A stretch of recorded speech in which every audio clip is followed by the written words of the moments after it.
태국의 어느 도시에서 사람들이 똥을 싸고 있습니다.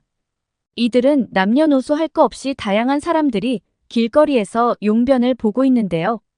도대체 이 사람들은 왜 화장실에서 용변을 보지 않고 굳이 길거리에서 보는 것일까요? 안녕하세요. 저는 프랑스의 한 명문 대학교에 다니고 있는 나샤예요. 오늘은 정말 흥미진진했던 아시아 지역학 수업에서 있었던 일을 들려드리려고 해요.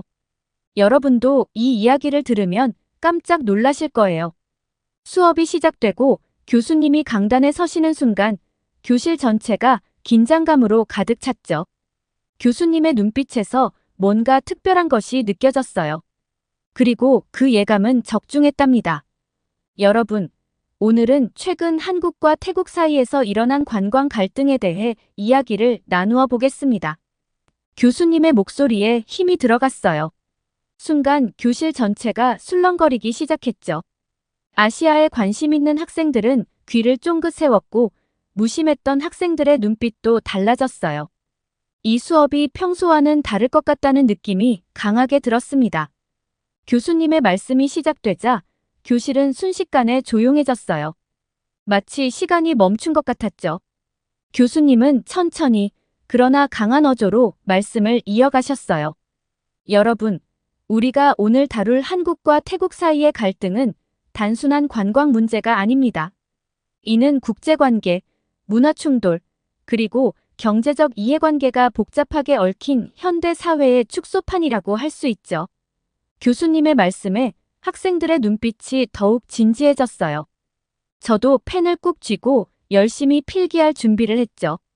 2023년 태국은 관광붐을 맞이했습니다. 특히 한국인 관광객이 큰 몫을 했죠. 무려 122만 명이 넘는 한국인들이 태국을 방문했어요. 여러분, 이게 얼마나 큰 숫자인지 아시나요? 교수님은 잠시 말을 멈추고 우리를 둘러보셨어요.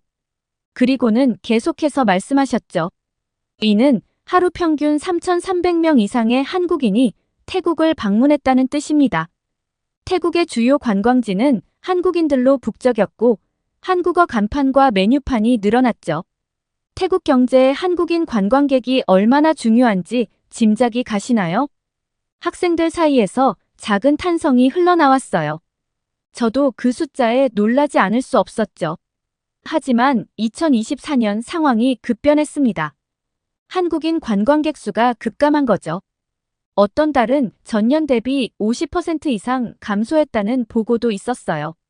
이는 태국 관광업에 엄청난 타격을 주었습니다. 교수님의 말씀에 학생들 사이에서 웅성거림이 일어났어요. 저도 궁금증을 참지 못하고 손을 들어 질문했죠. 교수님, 어떻게 그렇게 급격히 관광객 수가 줄어들 수 있나요? 무슨 일이 있었던 건가요? 교수님은 미소를 지으시며 고개를 끄덕이셨어요. 좋은 질문입니다, 나샤 씨. 이제 그 원인에 대해 자세히 알아보도록 하죠. 교수님은 칠판에 큼지막하게 갈등의 원인이라고 적으셨어요. 그리고는 우리를 향해 돌아서셨죠. 이 갈등의 주요 원인은 크게 4가지입니다. 하나씩 자세히 살펴보도록 하겠습니다. 교수님은 손가락을 하나씩 펴가며 설명을 이어가셨어요. 첫째, 태국인들이 한국 입국 심사 과정에서 부당한 대우를 받았다고 주장한 사건이 있었어요. 2023년 11월 방콕에서 인천으로 향하는 한 항공편에 탑승한 태국인 관광객 그룹의 경험이 소셜미디어를 통해 급속도로 퍼져나갔죠. 이 그룹의 리더였던 수파폰 씨의 SNS 포스트가 발단이 되었어요. 그녀는 자신을 포함한 20명의 태국인 관광객이 인천공항에 도착한 후 별도의 신문실로 안내되어 7시간 넘게 대기했다고 주장했죠. 심지어 화장실 가는 것조차 허락되지 않았다고 해요. 더 충격적인 건 이들 중 5명이 결국 입국을 거부당하고 곧바로 방콕으로 돌려보내졌다는 거예요. 수파폰 씨는 우리는 범죄자처럼 취급받았다며 분노를 표현했죠. 이 포스트는 순식간에 10만 회 이상 공유되었고 태국 주요 언론에서도 이 사건을 대대적으로 보도했어요. 특히 태국 신문은 한국, 태국인 관광객을 인질로 잡다라는 자극적인 제목으로 기사를 냈죠. 이에 대해 한국 법무부는 정상적인 입국 심사 절차였다고 해명했지만 이미 태국 내에서는 반한 감정이 급속도로 퍼져나가고 있었어요. 심지어 일부 태국 여행사들은 한국 여행 상품 판매를 중단하기까지 했죠. 이 사건은 단순한 해프닝으로 끝나지 않았어요. 양국 정부 간의 외교적 마찰로 번졌고 결국 양국 관계에 큰 영향을 미치게 되었죠. 교실 안에서 작은 술렁임이 일었어요. 교수님은 계속해서 설명을 이어갔죠. 두 번째 원인은 한국 내 태국인 불법 체류자 문제입니다. 이 문제는 생각보다 훨씬 더 복잡하고 심각했어요. 교수님은 잠시 멈추고 슬라이드를 넘기셨어요. 그래프와 숫자들이 가득한 화면이 나타났죠. 보시는 것처럼 2023년 기준으로 한국 내 태국인 불법 체류자 수는 약 14만 명으로 추정되었습니다. 이는 전체 외국인 불법 체류자의 약 18%를 차지하는 숫자예요.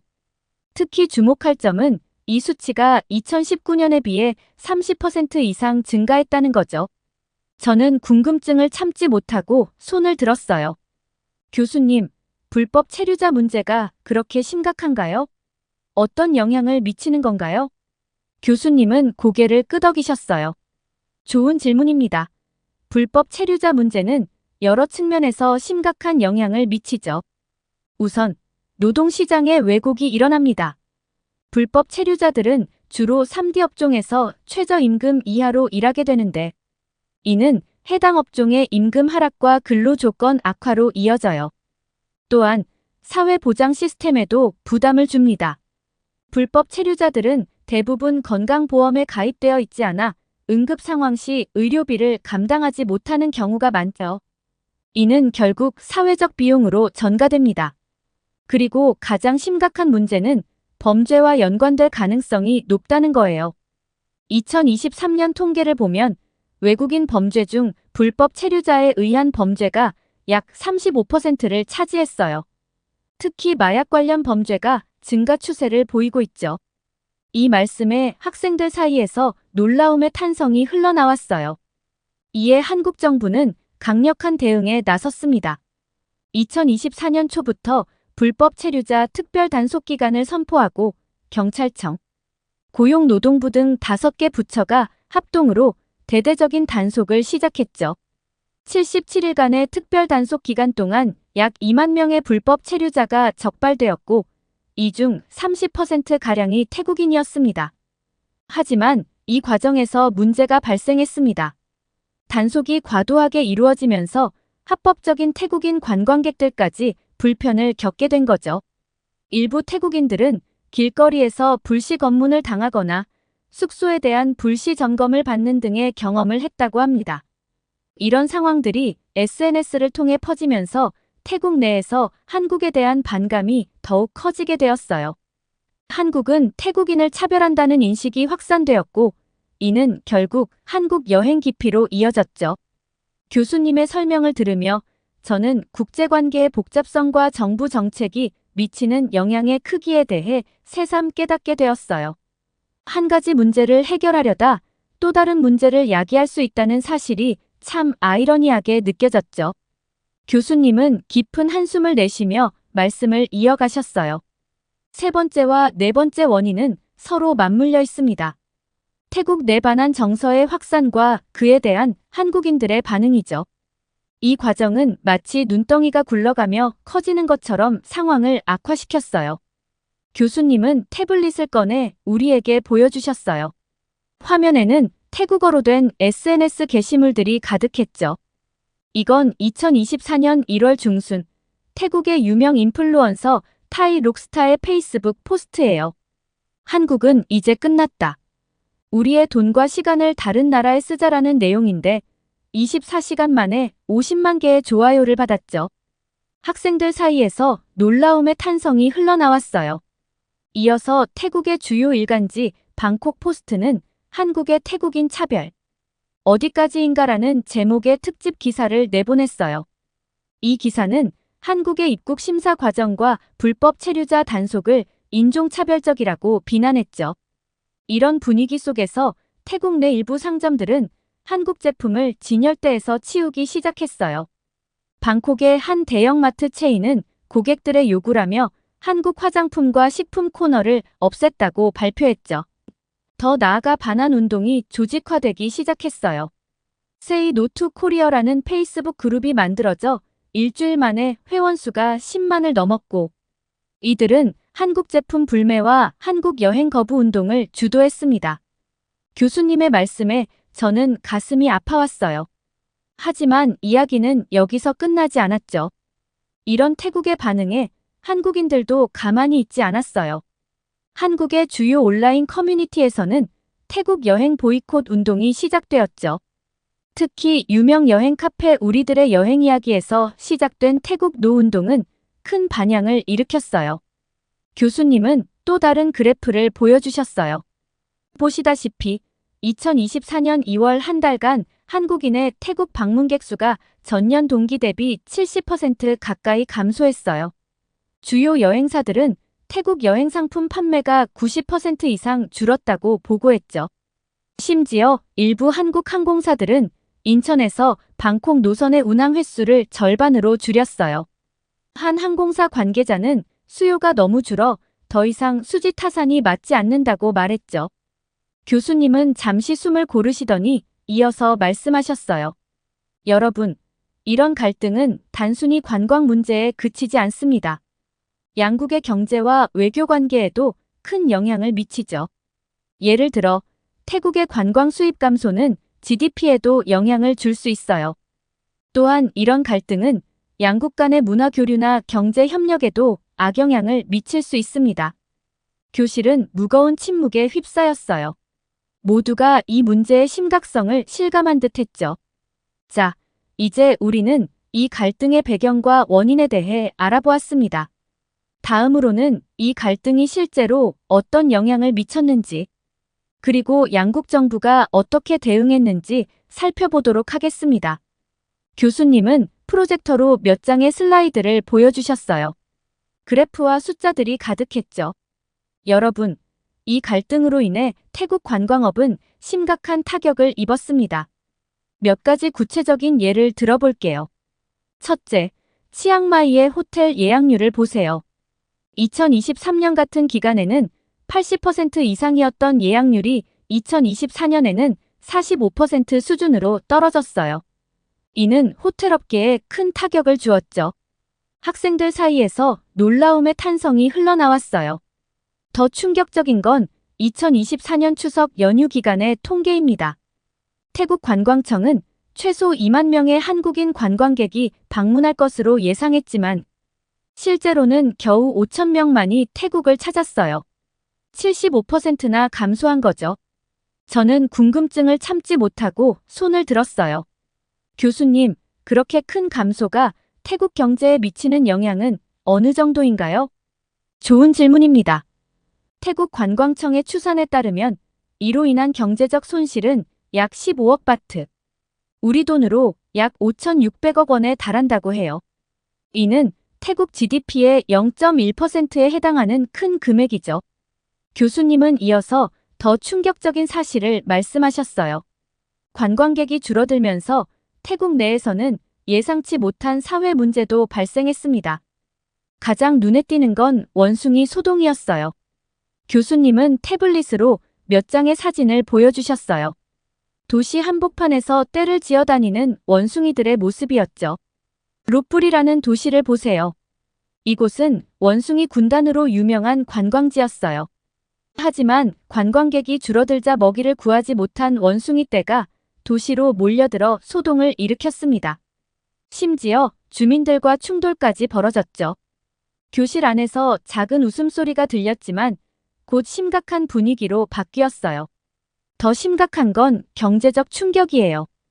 방콕, 파타야, 푸켓 등 주요 관광지에서 상점들이 줄줄이 문을 닫고 있습니다. 태국 상공회의소의 보고에 따르면 2024년 상반기에만 약 5,000개의 관광 관련 업체가 폐업했다고 해요. 이런 상황에서 태국 정부의 대응도 주목할 만합니다. 초기에는 태국 정부도 강경한 태도를 보였어요. 2024년 1월 태국 관광체육부 장관은 한국은 끝났다. 우리에겐 다른 관광객들이 있다라는 발언으로 물의를 일으켰죠. 학생들 사이에서 놀라움의 탄성이 흘러나왔어요. 하지만 경제적 타격이 커지면서 태국 정부의 태도도 바뀌기 시작했어요. 한국인 관광객 유치를 위한 특별 캠페인을 시작했죠. 한국인 관광객에게 30일 무비자 입국을 허용하고 특별 할인 쿠폰을 제공하는 등의 노력을 기울였어요. 그런데 여기서 더 흥미로운 전개가 있었습니다. 태국 정부가 중국인 관광객 유치 계획을 발표한 거예요. 저는 궁금증을 참지 못하고 또 질문했어요. 교수님, 왜 하필 중국인 관광객인가요? 교수님은 미소를 지으시며 대답하셨어요. 좋은 질문입니다. 중국은 태국의 최대 관광객 송출국이에요. 2019년 기준으로 약 1,100만 명의 중국인이 태국을 방문했죠. 이는 한국인 관광객의 거의 10배에 달하는 숫자예요. 태국 총리는 한국인 관광객 대신 중국인 관광객으로 관광 수입을 메우겠다고 선언했어요. 중국인 관광객 대상 비자 면제를 확대하고 중국어 안내 서비스를 강화하는 등의 계획을 발표했죠. 교수님은 이어서 한국 정부의 대응에 대해 설명하셨어요. 한국 정부의 대응은 크게 두 가지 방향으로 이루어졌습니다. 하나는 불법 체류자 문제에 대한 대응이고 다른 하나는 외교적 노력이에요. 교수님은 칠판에 불법 체류자 대책이라고 적으셨어요. 먼저 한국 정부는 불법 체류자 단속을 대폭 강화했습니다. 법무부, 경찰청, 고용노동부, 국토교통부, 해양경찰청 등 5개 부처가 합동으로 77일간의 특별 단속을 실시했어요. 이 기간 동안 약 2만 명의 불법 체류자가 적발되었고 그중 30%가량이 태국인이었죠. 정부는 2024년 말까지 불법 체류자를 20만 명대로 감축하는 것을 목표로 하고 있습니다. 그때 갑자기 맨 뒷자리에서 손이 올라갔어요. 중국 유학생인 리닝이었어요. 그는 거만한 표정으로 말을 시작했죠. 교수님, 제가 보기에는 이 모든 문제의 원인이 한국인들에게 있는 것 같은데요. 한국인들이 태국에서 문제를 일으키니까 이런 일이 생긴 것 아닙니까? 리닝의 목소리에는 비웃음이 섞여 있었어요. 그는 계속해서 말을 이어갔죠. 사실 한국인들은 어디를 가든 문제만 일으키잖아요.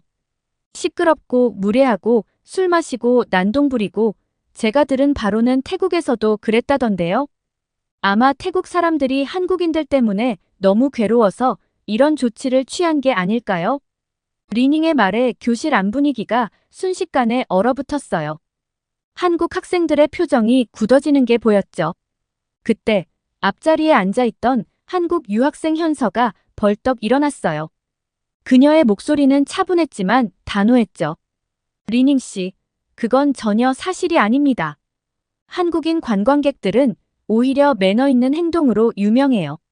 제가 태국에 있을 때 직접 봤어요. 한국인 관광객들은 현지 문화를 존중하고 규칙을 잘 지켰죠. 그리고 저는 조심스럽게 질문했어요. 교수님, 질문이 있습니다. 태국이 한국인 관광객 대신 중국인 관광객 유치에 대해 어떻게 생각하시나요? 좋은 질문입니다, 나샤 씨. 이 문제는 여러 측면에서 살펴볼 필요가 있어요. 교수님은 잠시 생각에 잠기셨다가 말씀을 이어가셨어요. 태국의 중국인 관광객 유치 계획은 표면적으로는 경제적 이득을 가져올 수 있을 것 같지만 실제로는 여러 가지 문제점을 내포하고 있습니다. 특히 중국인 관광객들의 행동으로 인한 문제가 심각한 수준이에요. 교수님은 프로젝터를 켜고 몇 장의 사진을 보여주셨어요. 이 사진들을 보세요. 이건 최근 태국에서 발생한 중국인 관광객 관련 사건들입니다. 교수님은 첫 번째 사진을 가리키며 말씀하셨어요. 이건 방콕 왕궁에서 있었던 사건입니다. 지난달 약 10명의 중국인 관광객 무리가 노포토 표지판을 무시하고 신성한 구역에서 무단으로 사진을 찍었어요. 심지어 일부는 재단에 올라가 포즈를 취하기도 했죠.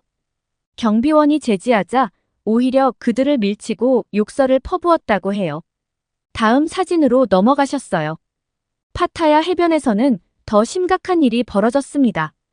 중국인 단체 관광객 200여 명이 해변에서 바비큐 파티를 벌이고 난 뒤 엄청난 양의 쓰레기를 그대로 버리고 갔어요. 일회용 그릇, 병, 심지어 음식물 쓰레기까지 해변이 쓰레기장으로 변해버렸죠. 이로 인해 해양 생태계가 심각하게 오염되었고 청소에 이틀이나 걸렸다고 합니다. 그 다음 사진은 치앙마이의 유명 사원이었어요. 치앙마이의 왓프라싱 사원에서는 중국인 관광객들의 부적절한 복장과 행동으로 큰 논란이 있었어요. 반바지와 민소매 차림으로 사원에 들어가려 했고 제지당하자 오히려 큰 소리로 항의를 했다고 해요.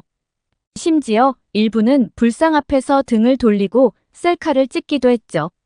하지만 가장 충격적인 건 다음 사례들입니다. 그 다음 사진들은 정말 믿기 힘든 광경이었어요. 방콕 시내 여러 곳에서 중국인 관광객들이 공공장소에서 용변을 보는 모습이 목격되었습니다. 번화가의 길거리, 공원, 심지어 쇼핑몰 안에서도 이런 일이 벌어졌어요. 어른, 아이 남녀 할 것 없이 아무 곳에서나 소변을 보거나 심지어 대변을 보는 모습이 여러 차례 포착되었습니다. 학생들 사이에서 경악의 목소리가 들렸어요. 특히 충격적인 사건은 방콕의 유명 사원인 왓 아룬 앞에서 일어났어요. 한 중국인 가족이 자녀에게 사원 벽에 대고 소변을 보게 한 겁니다.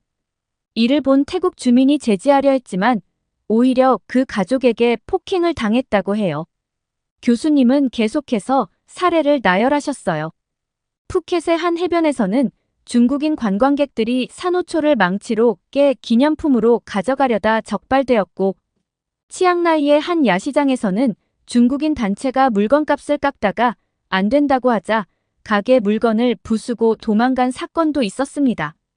방콕의 한 레스토랑에서는 뷔페를 먹던 중국인 관광객들이 음식을 과도하게 쌓아놓고 먹지 않은 채 버리는 모습이 포착되어 논란이 되었고 아유타야 역사 유적지에서는 고대 불상에 낙서를 하다 적발된 사례도 있었죠.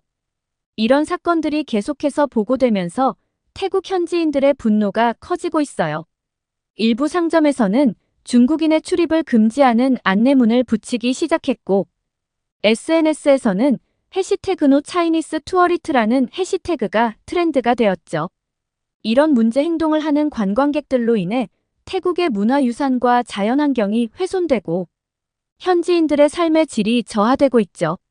많은 태국인들이 한국인 관광객을 그리워하고 있다는 이야기가 여기저기서 쏟아져 나오고 있습니다. 태국 정부가 중국인 관광객 유치에 집중하는 것은 단기적인 경제적 이익만을 고려한 결정일 수 있습니다. 하지만 장기적으로 볼 때 이는 태국의 관광 산업과 문화에 심각한 악영향을 미칠 수 있어요. 교수님의 설명이 끝나자 교실은 무거운 침묵에 빠졌어요. 그때 리닝이 또다시 흥분해서 말했습니다. 그건 거짓말입니다. 그런 일은 있을 수 없어요. 분명 한국인들이 중국인으로 위장해서 그런 짓을 하는 거예요. 태국인들에게 복수하려고요. 리닝의 목소리에는 분노와 당혹감이 섞여 있었어요. 그의 얼굴은 붉게 달아올랐고 손은 떨리고 있었죠. 교수님은 이제 약간 화가 난 듯한 표정으로 리닝을 바라보셨어요. 리닝 군, 그런 근거 없는 주장은 하지 마세요. 제가 실제 영상을 보여드리겠습니다. 교수님은 프로젝터를 켜시며 말씀하셨어요. 여러분, 이제 실제 영상을 보여드리겠습니다. 이 영상들은 태국 현지 CCTV와 다른 관광객들이 직접 찍은 것입니다. 첫 번째 영상이 재생되자 교실에는 충격의 탄성이 흘렀어요. 방콕의 번화가에서 한 중년 남성이 아무렇지 않게 길거리에 소변을 보고 있었죠. 주변 사람들이 놀란 표정으로 쳐다보는데도 그는 태연하게 일을 마치고 걸어가더라고요. 두 번째 영상은 방콕의 왕궁 사원이었어요. 10여 명의 중국인 관광객들이 사진 촬영 금지 팻말을 무시한 채 플래시를 터뜨리며 사진을 찍고 있었죠. 심지어 일부는 신성한 불상 앞에서 우스꽝스러운 포즈를 취하며 셀카를 찍고 있었어요. 그들의 큰 웃음소리가 영상을 통해 전해졌고 주변의 태국인들과 다른 나라 관광객들의 불편한 표정이 선명히 보였어요. 세 번째 영상은 파타야 해변의 모습이었어요. 수십 명의 중국인 관광객들이 해변에서 파티를 벌인 후 엄청난 양의 쓰레기를 그대로 버리고 가는 장면이었죠. 플라스틱 병, 음식물 쓰레기, 심지어 깨진 유리병까지. 아름다운 해변이 순식간에 쓰레기장으로 변해버렸어요. 모든 영상에서 관광객들은 중국어로 대화를 나누고 있었고 그들의 옷차림과 행동은 전형적인 중국인 관광객의 모습이었어요. 영상이 끝나자 교실은 무거운 침묵에 빠졌어요. 교수님은 고개를 저으며 말씀하셨죠. 이처럼 일부 중국인 관광객들의 행동이 태국 사회에 심각한 문제를 일으키고 있습니다. 리닝의 얼굴이 창백해졌어요. 그는 뭔가 말하려는 듯 입을 열었다가 다시 다물었죠. 그의 눈에는 분노와 당혹감이 교차하고 있었어요.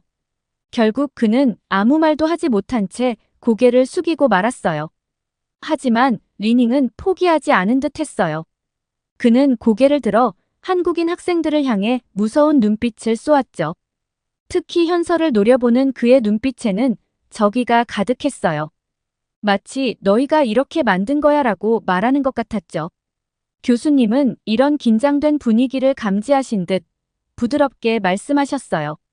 여러분, 우리가 오늘 배운 것은 한 나라나 민족을 일반화하는 것이 얼마나 위험한지입니다. 강의가 끝나고 나오면서 저는 이번 수업을 통해 국제관계의 복잡성을 새삼 깨달았어요. 한 국가 간의 갈등이 얼마나 다양한 요인으로 인해 발생하는지, 그리고 그것을 해결하기 위해서는 얼마나 많은 노력과 이해가 필요한지를 알게 되었죠. 앞으로 뉴스를 볼 때마다 더 깊이 있게 생각하고 다양한 관점에서 문제를 바라보아야겠다고 다짐했습니다. 이렇게 한국인 관광객이 사라진 태국에서 중국인들이 몰려들자 생긴 태국의 심각한 상황에 대한 사연 어떻게 들으셨나요? 이런 중국인들의 몰상식한 행동과 비교되면서 한국인들을 그리워하는 태국인들을 바라보니 감정이 복잡해지는데요. 여러분들의 의견은 어떠신가요? 다양한 의견을 댓글을 통해 공유해주세요. 긴 영상 시청해주셔서 감사드리고 구독과 좋아요 한 번씩 부탁드립니다. 한 나라의 배우와 모델이 특정 국가에서 실종되는 사건이 벌어졌습니다. 그중 한 명은 SNS를 통해 캐스팅이 되고 촬영을 위해 그 나라로 향했는데요. 실종된 후 무사히 돌아온 그 배우는 이상 증세를 겪고 있습니다. 곧 이어 그 나라는 여행주의보가 발령됩니다. 도대체 태국에서는 어떤 일이 일어나고 있는 걸까요? 안녕하세요. 저는 미국의 어느 대학교 국제관광학과 3학년에 재학 중인 헤일리예요. 어릴 때부터 여행을 좋아했고 특히 아시아 문화에 관심이 많아서 이 전공을 선택했죠. 오늘은 글로벌 관광과 안전 수업이 있는 날이에요. 강의실에 들어서자 교수님이 프로젝터를 준비하고 계셨어요. 교수님은 관광 산업에서 안전이 얼마나 중요한지에 대해 말씀하시며 수업을 시작하셨죠. 여러분, 오늘은 해외 관광객 실종 사건들에 대해 이야기를 나누어 보려고 합니다. 교수님은 심각한 표정으로 말씀을 이어가셨어요. 2007년 포르투갈의 프리아다루즈 해변에서 실종된 영국 소녀 매들린 맥켄 사건을 기억하시나요? 부모가 저녁 식사를 하러 간 사이 리조트 방에서 잠들어 있던 3살 여아가 사라진 사건이죠. 16년이 지난 지금까지도 해결되지 않은 미제 사건으로 남아 있습니다. 교실은 순식간에 긴장감이 감돌았어요. 교수님은 계속해서 다른 사례들을 보여주셨죠. 2014년 말레이시아에서는 네덜란드인 배낭 여행객이 실종됐다가 시신으로 발견됐습니다. 2019년에는 베트남에서 영국인 관광객이 실종되어 수색 끝에 숨진 채 발견되기도 했죠. 이런 사건들은 단순한 실종이 아닌 경우가 많았어요. 대부분 인신매매나 강도 살인 등 강력 범죄와 연관되어 있었습니다. 교수님의 설명을 들으며 저는 메모를 하기 시작했어요.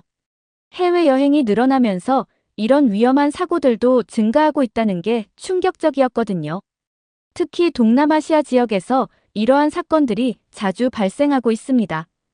2019년 캄보디아에서는 중국인 관광객들이 납치되어 인신매매된 사례가 있었고, 미얀마에서는 온라인 도박장에서 일하도록 강요받은 외국인 관광객들의 구출 소식이 있었죠.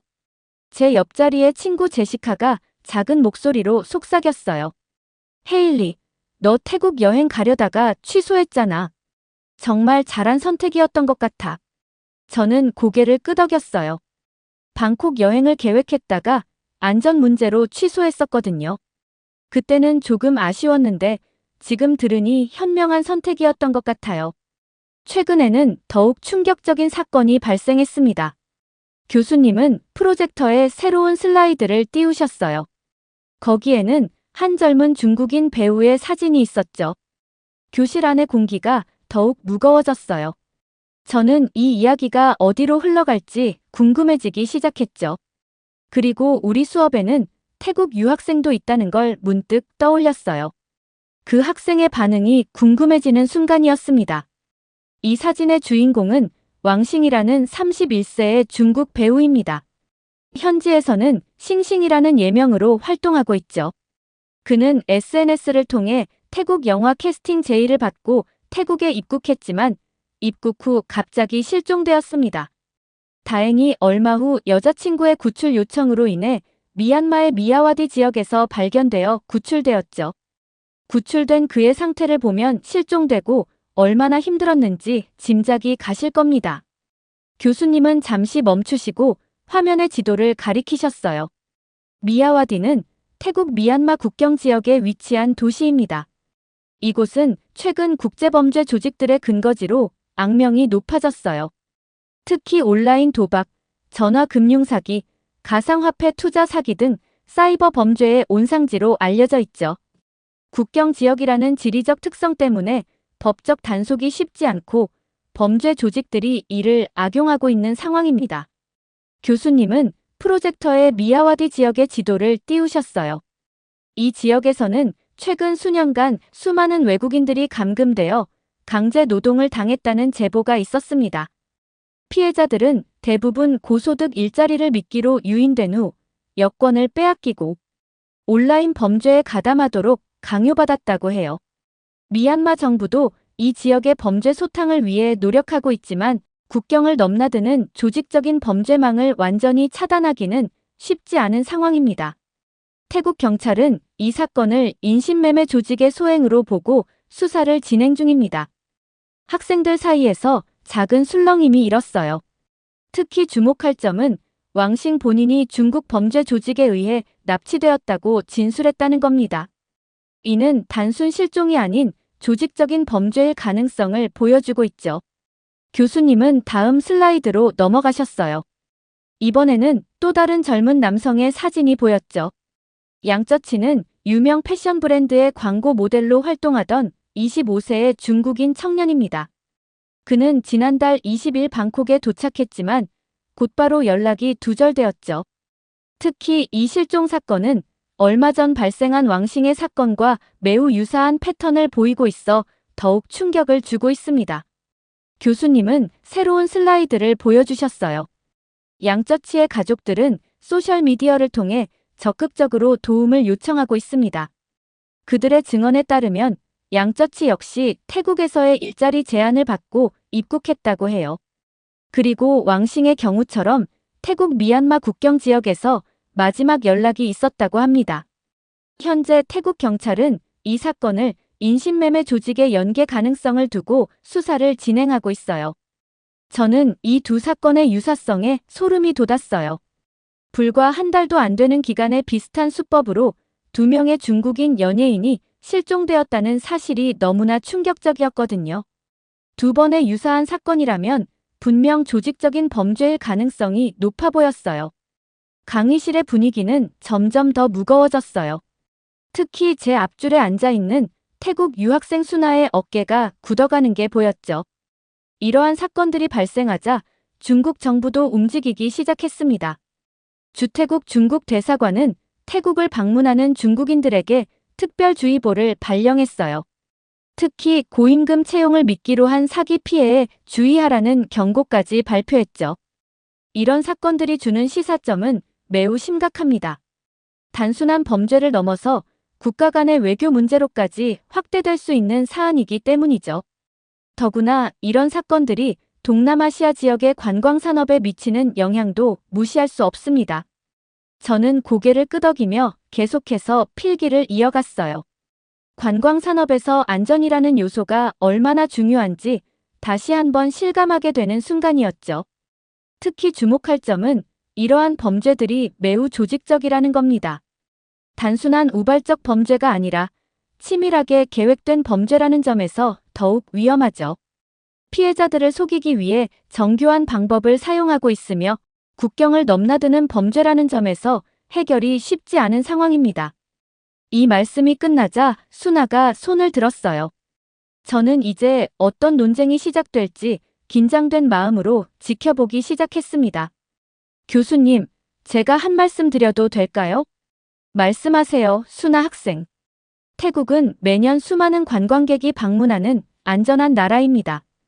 2023년에만 2,500만 명이 넘는 외국인 관광객이 태국을 찾았어요. 이런 몇몇 사건들을 가지고 태국 전체를 위험한 곳으로 평가하는 건 너무 편향된 시각이 아닐까요? 수나의 말에 교실 내에서 작은 술렁임이 일었어요. 저는 그녀의 애국심은 이해했지만 현실을 직시하지 않으려는 태도가 안타까웠죠. 교수님이 차분히 말씀하셨어요. 수나의 의견도 이해합니다. 하지만 우리가 주목해야 할 것은 단순히 사건의 수가 아닙니다. 이런 범죄들의 조직적인 성격과 그 심각성을 봐야 해요. 교수님은 프로젝터의 화면을 다시 왕싱의 진술 내용으로 바꾸셨어요. 왕싱의 증언을 보면 그를 납치한 조직은 매우 체계적으로 움직였습니다. 드라마 제작사를 사칭한 것부터 공항에서의 이동, 국경을 넘는 과정까지 모든 것이 치밀하게 계획되어 있었죠. 범죄 전문가들은 이런 수준의 조직적 범죄가 현지 협력 없이는 불가능하다고 분석하고 있습니다. 특히 주목할 점은 이들이 미야와디 지역으로 피해자들을 이동시킨다는 겁니다. 국경을 넘기 위해서는 반드시 태국 내부의 협력자들이 필요해요. 불법 월경이 가능한 경로를 알아야 하고 단속을 피할 수 있는 방법도 알아야 하죠. 수나가 다시 손을 들었어요. 하지만 교수님, 그건 중국 범죄 조직의 소행이라고 하지 않았나요? 태국은 오히려 피해자를 구출하는데 도움을 준 거잖아요. 교수님은 잠시 생각에 잠기신 듯 했어요.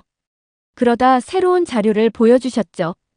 국제범죄 수사 전문가들의 분석을 보면 이런 초국가적 범죄 조직은 반드시 현지 협력망이 필요하다고 합니다.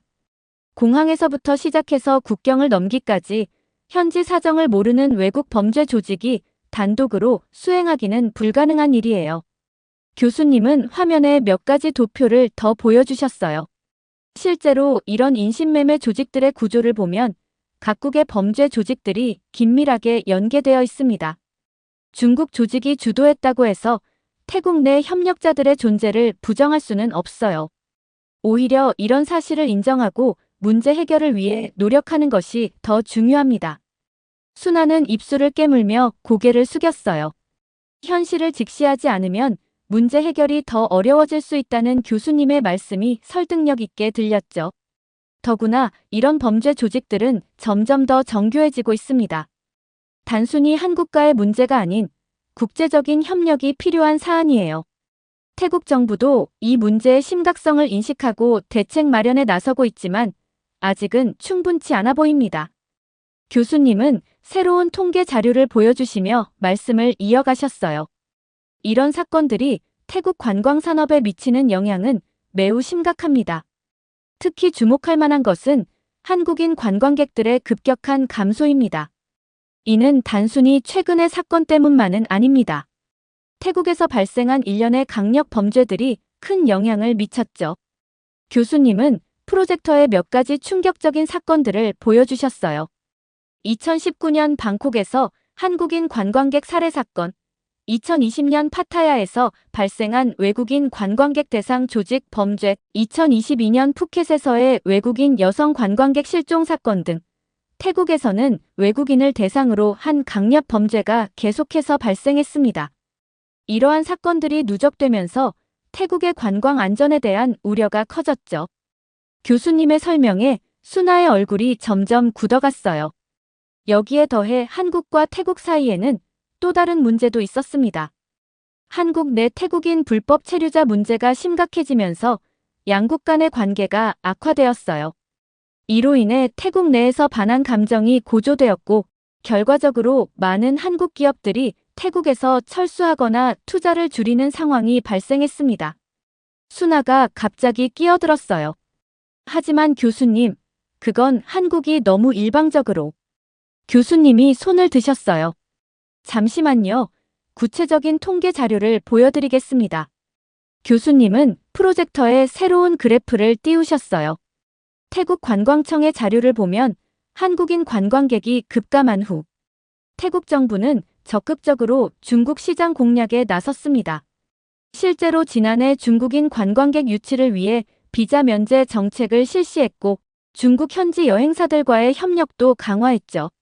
하지만 최근 왕신과 양쩌치의 실종 사건이 중국 전역에 보도되면서 상황이 급변했습니다. 중국 최대 여행사 트립닷컴에 따르면 이 사건 이후 태국행 항공권 예약 취소율이 전주 대비 85% 증가했어요. 특히 중국 SNS에서 태국 여행 보이콧 운동이 확산되면서 이미 예약된 단체 관광 일정도 줄줄이 취소되고 있는 상황입니다. 프로젝터에는 급격히 하락하는 그래프가 보였어요. 순아의 표정이 더욱 어두워졌죠. 중국 정부까지 자국민의 태국 여행에 대해 주의보를 발령한 상황에서 태국의 관광 산업은 또다시 큰 위기를 맞이하고 있습니다.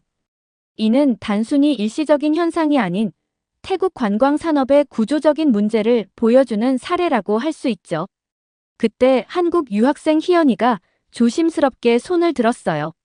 한국의 외교부는 이미 수년 전부터 태국 특정 지역에 대한 여행 경보를 발령해왔어요. 특히 국경 지역의 위험성을 지속적으로 경고해왔죠. 지금 와서 보면 이는 매우 적절한 조치였다고 생각합니다. 교수님이 고개를 끄덕이셨어요. 맞습니다. 국제관광 전문가들도 한국의 이러한 판단이 선견지명이 있었다고 평가하고 있어요. 실제로 최근 발생한 사건들을 보면 이러한 우려가 결코 과장된 것이 아니었음을 알 수 있죠. 순아가 갑자기 감정적으로 반응했어요. 그건 너무 편파적인 시각이에요. 한국은 자국민들의 불법 체류는 눈 감으면서 태국만 비난하고 있잖아요. 하지만 희연이가 차분하게 대답했어요. 한국 외교부의 공식 자료를 보면 태국 내 강력 범죄와 관광객 대상 범죄가 지속적으로 증가해왔다는 것을 알 수 있어요. 이는 단순한 편견이 아닌 실제 데이터에 근거한 판단이었죠. 교실은 순간 무거운 침묵에 휩싸였어요. 교수님은 잠시 두 학생의 의견을 들으신 후 다시 말씀을 이어가셨죠. 관광산업은 한국과의 이미지와 직결됩니다. 특히 태국처럼 GDP의 상당 부분을 관광 수입에 의존하는 국가의 경우 이러한 안전 문제는 매우 치명적일 수 있어요. 현재 태국은 이중고를 겪고 있습니다. 한국인 관광객의 감소로 인한 타격도 크지만 이를 만회하기 위해 공을 들였던 중국인 관광객마저 감소하고 있는 상황이니까요. 교수님은 새로운 뉴스 기사를 화면에 띄우셨어요. 흥미로운 점은 태국 정부의 반응입니다. 최근 태국 총리는 공식 성명을 통해 태국 여행 취소가 늘어나고 있다는 것은 근거 없는 소문이라고 발표했습니다. 심지어 이런 소문들이 태국의 관광 산업을 의도적으로 훼손하려는 다른 경쟁 국가들의 전략이라고까지 주장했죠. 교수님은 고개를 가로저으며 계속 말씀하셨어요. 하지만 실제 데이터는 전혀 다른 이야기를 하고 있습니다. 제가 보여드리는 이 자료를 보시죠. 프로젝터에는 여러 항공사의 예약 취소율 통계가 나타났어요. 주요 국제 항공사들의 태국행 항공편 예약 현황을 보면 지난달 대비 예약 취소율이 평균 60% 이상 증가했습니다. 특히 중국발 항공편의 경우 단체 관광객 예약이 대부분 취소되었죠. 이는 결코 소문이라고 일축할 수 있는 수준이 아닙니다. 교수님은 다음 슬라이드로 넘어가셨어요. 더 심각한 문제는 태국 정부의 대응 방식입니다.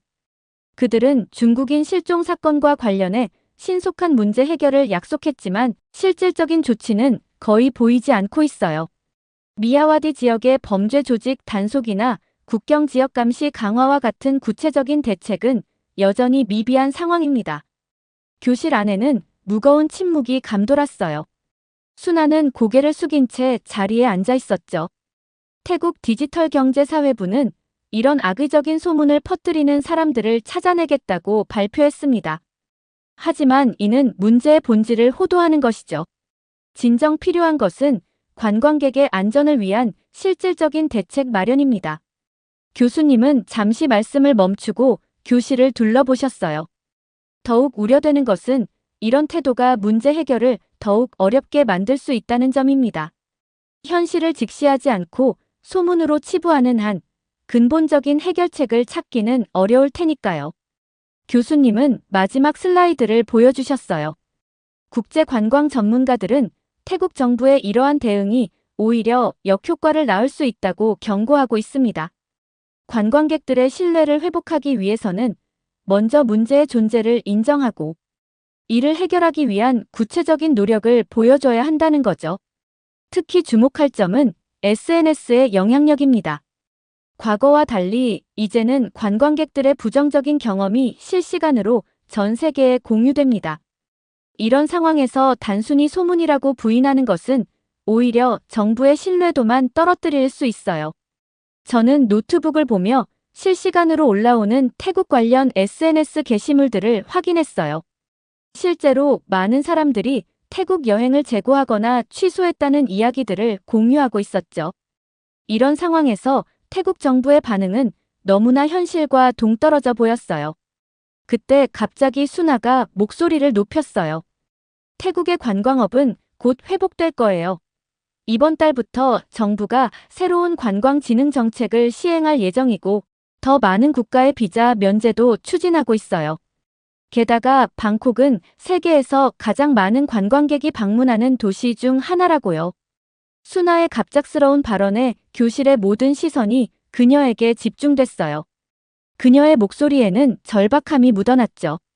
물론 새로운 정책들이 준비되고 있다는 건 알고 있습니다.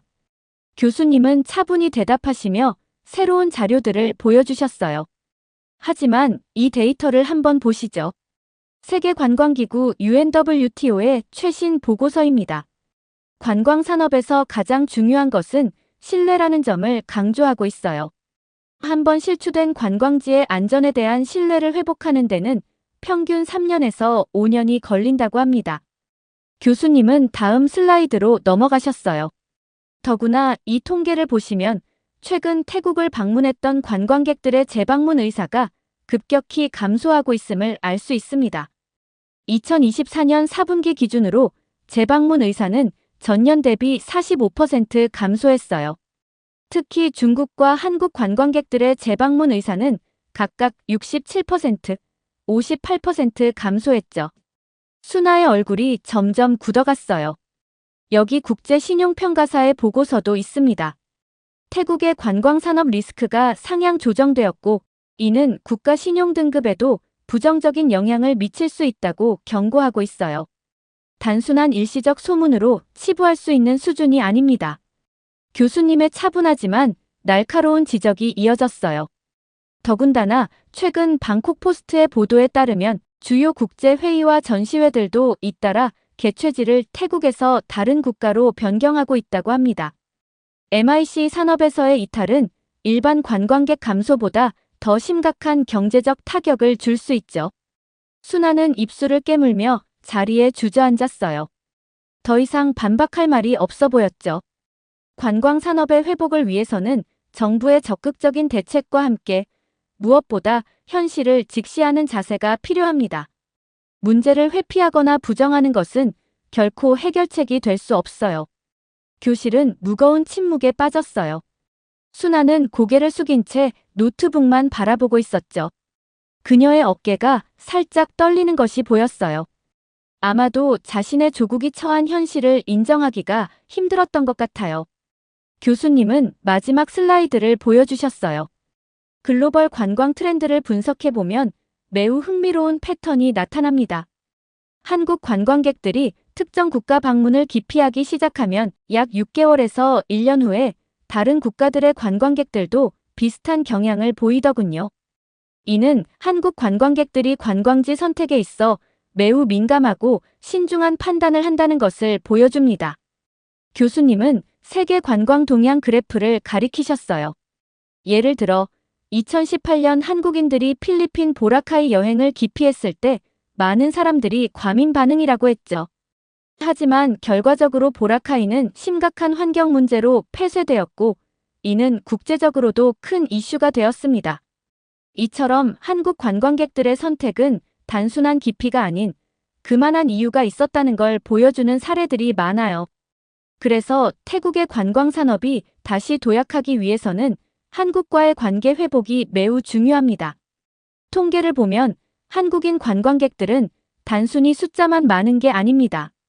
1인당 평균 소비액도 높고 특히 SNS 영향력이 매우 커서 관광지의 이미지 형성에 결정적인 역할을 합니다. 실제로 태국의 많은 관광지들이 한국인들의 방문으로 유명해졌고 이후 글로벌 관광지로 발돋움한 사례가 많죠. 교수님은 잠시 생각에 잠기신 듯 했어요. 하지만 관계 회복은 단순히 관광 정책만으로는 어렵습니다. 앞서 이야기한 것처럼 불법 체류자 문제, 안전 문제 등 근본적인 문제들을 해결하려는 노력이 선행되어야 해요. 특히 관광객의 안전과 관련된 사건들에 대해 더욱 적극적이고 투명한 대처가 필요합니다. 이런 신뢰 회복이 없다면 아무리 좋은 관광 정책을 내놓아도 효과를 보기 어려울 거예요. 이것으로 강의를 마무리하겠습니다. 수업이 끝나고 강의실을 나오면서 저는 오늘 배운 내용을 곰곰이 생각해 보았어요. 관광은 단순한 여행이 아니라 국가의 이미지, 경제, 그리고 무엇보다 사람들의 안전과 직결된 중요한 산업이라는 걸 깨달았죠. 특히 SNS가 발달한 요즘 시대에는 한 번의 사건이 엄청난 파장을 일으킬 수 있다는 점이 인상 깊었습니다. 이렇게 태국에서 중국 유명인이 2명이나 실종되는 사연 어떻게 들으셨나요? 나름 관광업으로 유명한 태국에서 이러한 사건들이 벌어지고 있다는 사실이 너무 무서웠고 현재 반한 감정으로 인해 태국에 가지 않는 한국인들을 보니 참 다행이라는 생각이 들었습니다. 여러분들의 의견은 어떠신가요? 다양한 의견을 댓글을 통해 공유해주세요. 긴 영상 시청해주셔서 감사드리고 영상 재미있으셨다면 구독과 좋아요 부탁드립니다. 태국은 점점 망해가고 있습니다. 경제 성장률은 동남아시아에서 꼴등을 달리고 있고 아프리카와 비슷한 수준이 되었습니다. 태국 정부의 실수로 인해 모든 게 망가지고 있습니다. 도대체 태국의 현 상황은 어떻게 흘러가고 있는 걸까요? 안녕하세요. 제 이름은 루비예요. 저는 어릴 때부터 경제에 관심이 많았고 특히 최근 들어 빠른 속도로 성장하는 동남아시아 경제에 매료되었죠. 그래서 자연스럽게 런던 정경대학교 LSE에 입학하게 되었어요. 오늘도 여느 때와 같이 캠퍼스는 분주했어요.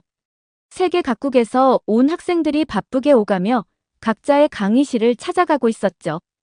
특히 오늘은 기대되는 수업이었거든요. 교수님께서 최근 가장 화제가 되고 있는 동남아시아 국가들의 경제 성장에 대해 강의하신다고 하셨거든요. 앞줄에는 항상 그렇듯 한국 학생 서희와 그의 친구들이 앉아 있었고 뒷줄에는 태국 유학생 파이가 눈에 띄었죠. 정각이 되자 교수님이 들어오셨어요. 오늘은 최근 가장 주목받는 동남아시아의 경제 성장에 대해 이야기해 보도록 하겠습니다. 스크린에는 각 국가별 경제 성장률 그래프가 나타났죠. 특히 베트남의 그래프가 가파르게 상승하는 모습이 눈에 띄었어요. 먼저 2024년 경제 성장률 전망치를 보시죠. 베트남이 5.5에서 6.0% 사이의 성장이 예상됩니다. 이는 동남아시아에서 가장 높은 수준인데요. 특히 주목할 만한 것은 세계적 기업들의 투자입니다. 삼성전자는 베트남에서만 연간 세계 스마트폰 생산량의 절반 이상을 담당하고 있는데 특히 박린과 타이응후엔 공장에서는 최첨단 스마트폰이 생산되고 있죠. 또한 LG전자는 하이퐁의 대규모 생산 시설을 가동하고 있고 현대자동차도 베트남을 동남아시아 자동차 생산의 핵심 거점으로 삼고 있습니다. 포스코 같은 글로벌 기업들도 대규모 생산 기지를 설립하면서 베트남의 제조업 성장을 이끌고 있습니다. 실제로 한국은 베트남의 최대 투자국이 되었고 양국 간 FTA를 통해 더욱 활발한 교역이 이루어지고 있습니다. 이러한 한국 기업들의 적극적인 투자는 베트남의 경제 성장에 핵심적인 동력이 되고 있죠. 필리핀도 5.6에서 6.0% 사이의 높은 성장이 예상되는데 이는 인구 증가와 대규모 인프라 개발 덕분입니다. 특히 글로벌 기업들의 IT 산업 투자가 크게 증가했죠. 현대건설은 마닐라 메트로 철도 프로젝트와 같은 대형 인프라 사업을 주도하고 있고 두산중공업은 필리핀 전역의 친환경 발전소 건설을 진행하고 있습니다. CJ 대한통운은 마닐라와 세부의 대규모 물류센터를 설립하여 전자상거래 물류 네트워크를 구축했고 다른 한국 물류 기업들도 필리핀 시장에 적극적으로 진출하고 있습니다. 특히 주목할 만한 점은 IT와 물류 산업의 성장 가능성인데요. 필리핀 정부의 빌드 프로그램과 맞물려 한국 기업들의 투자가 더욱 확대되고 있습니다. 이런 해외 기업들의 투자는 필리핀의 경제 성장을 가속화할 뿐만 아니라 현지 일자리 창출과 기술 이전에도 큰 도움이 되고 있죠. 실제로 필리핀 내 한국 기업들이 창출한 일자리는 지난해 대비 30% 이상 증가했답니다. 인도네시아는 4.5에서 5.0%의 경제 성장이 예상되는데 이는 풍부한 자원 수출과 내수 소비가 주된 원동력입니다. 세계 4위의 인구 대국인 만큼 내수 시장이 매우 크죠. 특히 주목할 만한 것은 글로벌 기업들의 대규모 투자입니다. 현대자동차는 최근 자카르타 인근에 전기차 생산 공장을 설립했는데 이는 동남아시아 전기차 시장의 허브로 성장하기 위한 전략적 투자였죠. LG에너지솔루션은 배터리 산업에서 현지 기업들과 협력을 확대하고 있으며 특히 니켈 등 배터리 원자재 확보를 위한 투자도 활발히 진행하고 있습니다. 포스코의 대규모 철강 공장도 주목할 만한데요. 이는 인도네시아의 산업 기반 시설 확충에 핵심적인 역할을 하고 있습니다. 특히 포스코의 철강 공장은 현지 자동차 산업과 건설 산업 발전의 토대가 되고 있어 인도네시아의 산업 생태계 발전에 크게 기여하고 있죠. 말레이시아는 4.0에서 4.5% 정도의 경제 성장이 예상되는데 특히 반도체 수출이 큰 역할을 하고 있습니다. 삼성전자와 SK하이닉스는 말레이시아에서 최첨단 반도체 생산 시설을 운영하며 현지 반도체 산업을 이끌고 있죠. 또한 한화큐셀은 태양광 산업에서 선도적인 위치를 차지하면서 말레이시아의 신재생 에너지 발전에 큰 기여를 하고 있습니다. 이처럼 말레이시아는 전자제품과 반도체 제조의 중심지로 자리 잡으면서 글로벌 공급망에서 중요한 위치를 차지하게 되었죠. 이제 우리가 살펴본 내용을 바탕으로 한 가지 질문을 드리고 싶습니다. 여러분들은 지금까지 살펴본 동남아시아 국가들 중에서 어느 나라가 가장 큰 경제적 영향력을 미치고 있다고 생각하시나요? 잠시 강의실이 조용해졌다가 여기저기서 손이 올라갔어요. 이때 앞자리에 앉아있던 서희가 조심스럽게 손을 들었어요. 한국입니다. 베트남에서는 삼성전자가 세계 스마트폰의 절반 이상을 생산하고 있고 말레이시아에서는 삼성전자와 SK하이닉스가 반도체 산업을 이끌고 있으며 인도네시아에서는 현대자동차와 LG에너지솔루션이 새로운 산업 생태계를 만들어가고 있습니다. 정확합니다. 교수님이 밝은 표정으로 답하셨어요. 그리고 새로운 슬라이드를 보여주셨죠. 거기에는 각 국가별로 주요 글로벌 기업들의 투자 현황이 정리되어 있었어요. 한국 기업들은 동남아시아 전역에서 핵심적인 역할을 하고 있습니다. 단순한 생산 기지를 넘어서 현지 산업 생태계 구축, 기술 이전, 일자리 창출 등 다양한 측면에서 기여하고 있죠. 예를 들어 삼성전자는 베트남에서 현지 부품 업체 육성 프로그램을 운영하고 있고 현대자동차는 인도네시아에서 전기차 관련 기술 교육을 실시하고 있습니다. 교수님은 잠시 물을 마시고 계속해서 설명하셨어요. 특히 주목할 만한 점은 이러한 한국 기업들의 투자가 단순히 비용 절감을 위한 것이 아니라 현지 시장 진출과 글로벌 공급망 구축이라는 전략적 목표를 가지고 있다는 것입니다. 이는 동남아시아 국가들의 산업 구조 고도화와 기술 발전에도 큰 도움이 되고 있죠. 더불어 다른 동남아 국가들에서도 한국 기업들의 영향력이 점점 커지고 있습니다. 필리핀에서는 현대건설과 두산중공업이 대규모 인프라 프로젝트를 수행하고 있으며 미얀마와 캄보디아에서도 한국 기업들의 진출이 활발히 이루어지고 있죠. 그러다 교수님의 표정이 살짝 굳어졌어요. 자, 우리가 아직 언급하지 않은 동남아시아 국가가 있는데요. 어떤 나라일까요? 한 학생이 조심스럽게 손을 들었죠.